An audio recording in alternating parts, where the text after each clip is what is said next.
All right, how to read a imperial micrometer. We know it's an imperial micrometer because it measures in inches, all right? Not fractions, and it measures down to the 1,000th of an inch. We got 3 scales. We got this line with these numbers and dashes going down. That's our barrel scale. On the handle here, you see 20 and these dashes. This spins. It's called our thimble scale. Up here, we got 1 through 9 and 0. That's our vernier scale. We want to find this distance down to the 10,000th of an inch. We come down to our barrel scale. We see 4 and 2 dashes. Each of these numbers represent 1/10 of an inch. Each dash in between represents 25 thousandths.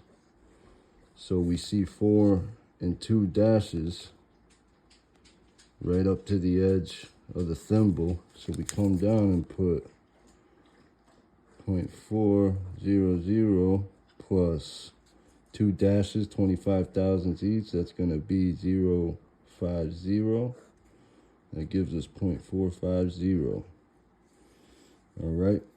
Then we come down to our thimble scale and we see which of these lines, dashes on the thimble, line up with the barrel scale line.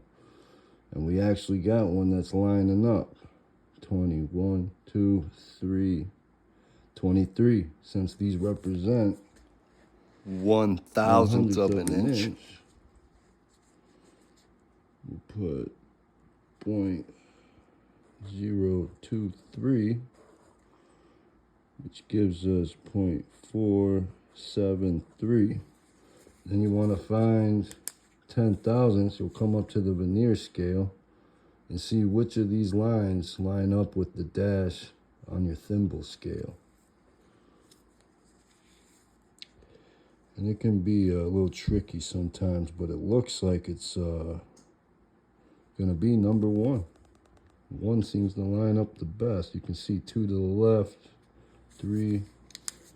So we just put the 1 right at the end. Now we know this distance down to the 10,000th of an inch is 0.4731 inches. Almost a half an inch, but not quite.